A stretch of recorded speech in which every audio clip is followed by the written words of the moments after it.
Hello, I'm Richard Vobes, the Bald Explorer, and I'm continuing a little series on editing to help my viewers who want to go out walking and make some videos, perhaps on their phone or with a camera or whatever, and been inspired by perhaps some of my videos to do something whilst they're out and about and share with their family. And we've made a couple of hints and tips, and I've demonstrated a little bit about how editing in principle works, but I thought it might be time to actually show you how that actually works. So this will be a very simple thing. It's obviously not going to be for everybody, and just I've been weighing up in my mind whether to set a whole new YouTube channel up with some of these sort of videos, or whether to put all these hints and tips into just one playlist on my existing YouTube channel and also just add them to my Facebook channel, but clearly defined in the thumbnail. So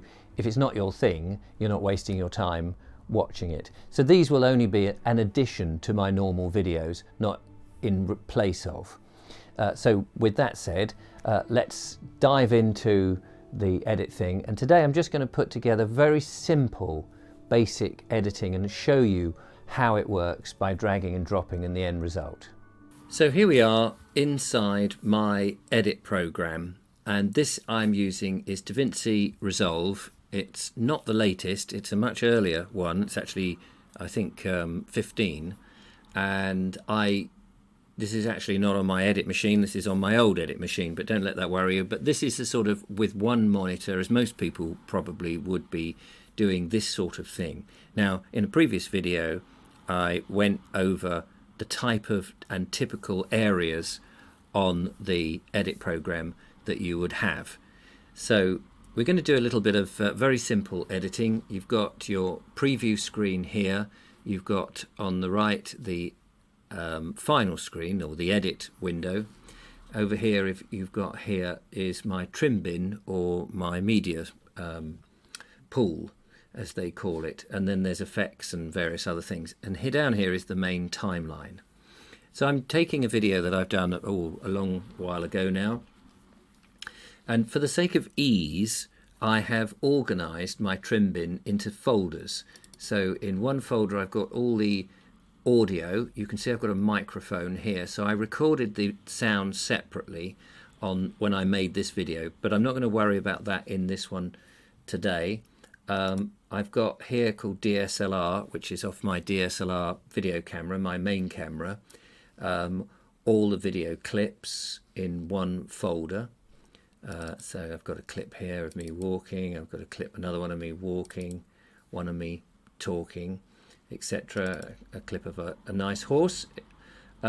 This one is shots from my GoPro, so I was using two different cameras in the main edit. And I'm walking along here on a beautiful sunny day, which is very nice, thank you. This folder has my photos that I took whilst I was on the walk in and around a place called Curdford, which is a lovely village.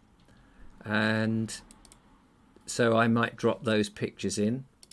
And then this one is called Graphics, which has a map showing where Curdford is, and the route that I was taking. It's also got my logos and so on and so forth.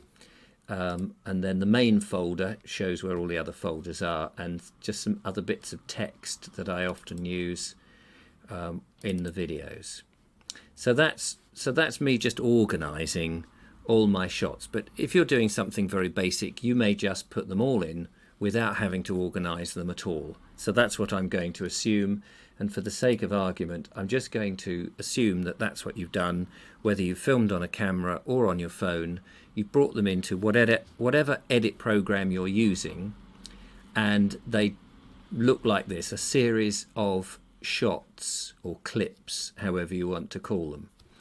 So I've got my beginning clip at the moment, so what I'm going to do is I'm going to double click that so it fills up the preview window, and I'm going to see first of all what's on the clip to remind me. So press play on my keyboard to get it going. You can see I'm fiddling with the camera. Okay, so this is part one. Now when I go out filming, I often, but not always, film and take the sound separately, as you can see on this microphone. Sometimes I'll use the camera sound. I'll put a microphone on the camera. So in this case, I'm going to pretend that's what I've done, although I didn't, but I'm going to pretend that's what I've done. So in other words, the sound is with the picture. Now in this instance, it also has recorded it on the camera, but I didn't use the camera sound. I used the sound separately, and then I married them together, which I'll cover in a different video. So I'm going to use the sound that's on the camera to demonstrate just putting a very basic thing together. But just as you saw there, I was syncing the sound and the camera together by clapping. So just to explain what's going on. Part one. The clap, the noise of the clap is captured by the audio, and the motion of clapping is captured visually, so that when I want to sync the two together at a later date, I can. I'm not going to do that in this video, but I'm just explaining why I did it. Hello, I'm Richard Vobes, the Bald Explorer. So there's a typical opener. So I quite like me looking at the scenery and then Hello. turning to the camera. So I quite like that. So what I then do is I find the point where I want to start, and on my keyboard I put an in point, which actually is the letter I. There are different ways of doing this, and each program would be slightly different, but you put in your in point, then I'll work out.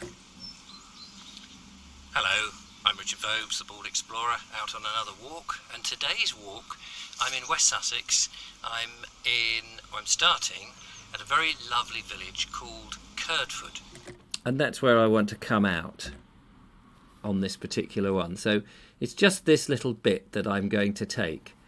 Okay, so I then, by using my mouse, I'll use the left-hand mouse button and drag that bit of the clip onto the timeline. Now, if I just magnify by using this little special device here, I can magnify the clip up so that we can actually see it. And there it is on the timeline, just as I edited it. Hello, I'm Richard Vobes. Etc. And it plays to the end, which is fine. And you can see in blue is the picture and the green is the audio. You can see the audio file, the WAV file underneath. Okay, so what I need to do is this is the beginning of my video, so I'm putting it right on the left hand side of my timeline. And as you heard, I said I'm in the village of Curdford. Now I know that I've got a picture of the sign. Oh no, that's the pub. There it is, Curdford. Not a brilliant picture, but that's what I want to put in next, so that we get me saying Called Curdford. Curdford, and I think that's the right time to bring the picture in. Now there's no audio on an ordinary stills picture because I just captured a picture or took a picture. So that can come either on the same timeline like this, and I can slide it there so it'll go Curdford. And it'll cut to the picture, which is great.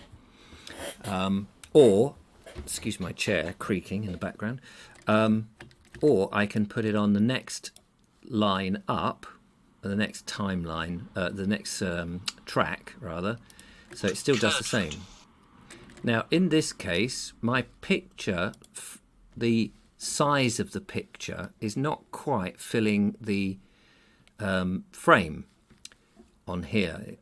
How easy you can see that, but there's these black bars here, so I actually want to zoom in on it. Now every software package is going to be slightly different, but I have the ability to zoom in, so I'm going to zoom in a bit so it fills the frame, so that now when I play it, Curdford. it actually cuts to the two. So there's the whole picture, and it cuts well, and you haven't got those awful gaps. So that's that. Then I might want to, perhaps show a bit more of Curdford. I might want to put in another picture, which I could do there, and butt that up. Again, it's got those gaps because the picture is slightly different, so I'm going to just zoom that in a bit. I might want to zoom in a bit more because that's quite a nice house. So I can do that. There's no sound, of course, but I've just butted one after the other. Now I may want to make one of those pictures that we see it far longer, so I can do that just by stretching this picture, and it will just play for the length of that. Now, of course, on video is a set time. A picture you can just stretch for ages, you know, as long as you like, hours if you want. But because the video is recorded, it's a series of pictures that you've recorded that makes motion. You can't stretch it any longer than what you originally recorded. The only way you could do that is to slow it down, but that's something different. However, we're not going to worry about that. I just wanted to get you to realize that you can take your clips out and show things. I don't want it that long. I'm going to keep it relatively short, and I go back to my DSLR and think, right, okay, I want another bit. Now I could take another bit from that original clip because I've only used a little bit here, and I could come in and say, oh, I don't want any of this, but the bit I want now is somewhere here. We hear an aeroplane. No, not that bit. Stud. Some wonderful horses. So, okay, I might want to talk about the horses here. Stud. I'll go back a bit, put an in point. Some wonderful horses, which are in these terrific fields. Beautiful looking and well looked after horses, as Keep you can that going imagine. for a bit. On the map, actually, it gives it a different name to Vauxhall Stud, so it must have changed its name fairly recently. Okay, and that's the bit I'm just going to take all of that section. So I'm going to bung that in. That's going to be the next bit.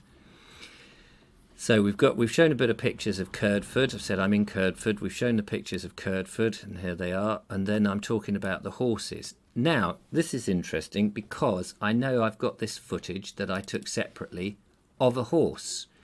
And here he is. So let's take a little bit of that. I'm going to put my in point here.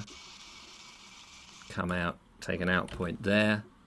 Bring that picture down here. But I don't really want it at the end of the conversation. I want it when I'm talking about the horses. So I want to cut to the horses.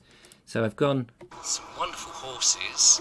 So wonderful horses, I want that to happen when I say it. So if I put it on the top like this, it will play this bit. Let me just magnify that up so you can see. So it comes out, there's the houses of Curdford. It then plays wonderful horses, and then we'll see the horses. Some wonderful horses, which are in these terrific fields, beautiful looking and well looked after horses, as you can imagine. So it cuts to the horses. I haven't had to actually cut this because I also want the conversation, or my chatter, to carry on underneath. So that's been very good. As opposed to when I was back here, the conversation Curdford stopped to take in the pictures, and they might seem. I might want to make those a bit shorter because they seem a bit long now. So just adjusting. I'm just adjusting the magnification of the timeline so that you can see these bits. So I can select all of those if I want and bring them up. Back. So actually that's a bit shorter, that picture. I might want to add more pictures, but in this instance I'm not going to bother. Some wonderful horses, which are in these terrific fields. Beautiful. And there's a horse, but I've got another picture of a horse, so I might shorten that one a bit. Come up here, and there's some horses walking towards us, so I'm going to take a little bit of those coming up. And when I bring it in, it's got its own, it's got its own sound. I don't want its own sound because it will interrupt the sound of what I've already got here on this case. So I can choose just to take just the picture by, on this program, selecting the audio. But in other programs you can select whether you want the sound of that clip, which, as you heard, if I play just that clip, they're making noises. I don't want that, but you might want it. And if you did want it, you could just take the whole clip like that. Oops. and put it onto another time frame, and you've got the picture there, you've got the sound there. But I don't want that because I just want the picture for the moment, and I'm going to butt that up here. So now we get where I'm talking about lovely horses. Hang on, let's play that again. Some wonderful horses, which We are cut in to these the first terrific horse. fields, beautiful looking and well looked after horses, as you can imagine. And there's the second. But that's all I want of those. I don't want it to go on. So I'm going to cut there. And you do that with one of these cutting tools. I used a shortcut in actual fact, but you can select a cutting tool to cut wherever you want on the time frame. And I cut there actually. And then I remove that bit so that I come back to myself. You can imagine. On the map actually, it gives it a different name. And so I would then proceed To box or studs. on and on and on throughout my video until I get to the very end. And I will cover the next bit in another video. But just to quickly recap, here we are. We've organised our stuff over here. In the preview, we select the views we want. I drag them down here, and I can use the sound or not the sound. Sussex. I'm starting at a very lovely village called Curdford. I can just put in some pictures, but of course notice I've no sound here. So it does sound a bit bad, suddenly being no sound at all. So you may want some other sound to cover that, which you could do. I mean, I could, for example, take the sound from these horses and actually put this down here. And so then it covers the moment of silence. Curdford. Although it's not appropriate because it's got a sound of horses. But if that was just Tweety birds or atmosphere, sometimes I record a bit of atmosphere. So you could do that, and then afterwards horses cuts back to me, and we cut into shots where I put over the top. which are in these terrific fields, beautiful looking and well looked after horses, as you can imagine. On the map, And then it cuts back to me, and you carry on like that to the end of your video. Or you could just keep butting them one shot after another shot. For example, I've got a walking shot here of me walking towards the camera, so I might take a bit of that, plonk it on the end here. fairly recently. Then you see me walking along. Might cut the end of that because I don't need it, take that off. And there's another shot of me walking here. I might just get another bit here. Well, actually, I don't think that would work very well. Might just let's have a look. Might have a bit of me doing a bit more talking. So I'm taking this pretty randomly now and just shove that down here because I want that to be the next bit. Through the stud now. Obviously, I didn't want it to jump cut like that, so I'd find the beginning position. And you can see you can just drag these clips along. This is very nice. Here we go. So I've been walking. This is very nice. Bit of a jump cut there. Don't really like that, so maybe I will just let myself walk out of frame and then put that one back again. This is very nice. And that could work. And so you get to the end. But anyway, I'm going to leave it there for this one. That is just really showing you how to put the video clips together to make up your frame. And if I go back here, hang on, I've just got to think how I go back to my original timeline, because this is one I've edited. I just got to find my first original timeline very quickly. So if I change this is the original video that I put together, and you'll see that it's very different because I spent more time on it. Hello, I'm Richard Vobes, the Bald Explorer, out on another walk. And today's walk, I'm in West Sussex. I'm starting at a very lovely village called Curdford. It's very close to Petworth and Wisborough Green and Billingshurst here in, as I say, West Sussex. Curdford itself, beautiful village with some very handsome old houses. and it goes on. And then later on I get walking and talk. But we'll leave it there for now. This has probably gone on far too long, but it's just given you an indication of how this video editing business works. Well, there we are. I hope that wasn't too complicated or indeed too simplistic, but just to give you a little idea really of how the editing works. And if that's been useful and you want to see more, let me know and I'll continue with them. Obviously there's no point me doing them if actually you find this complete waste of time. So anyway, thank you for watching, and if you've got any comments or questions, put them in the comments, or in fact you can email me, richard@vobes.com, and I will do my best to get back to you. Anyway, thanks for watching, take care, and I'll see you on the next one. Bye bye for now.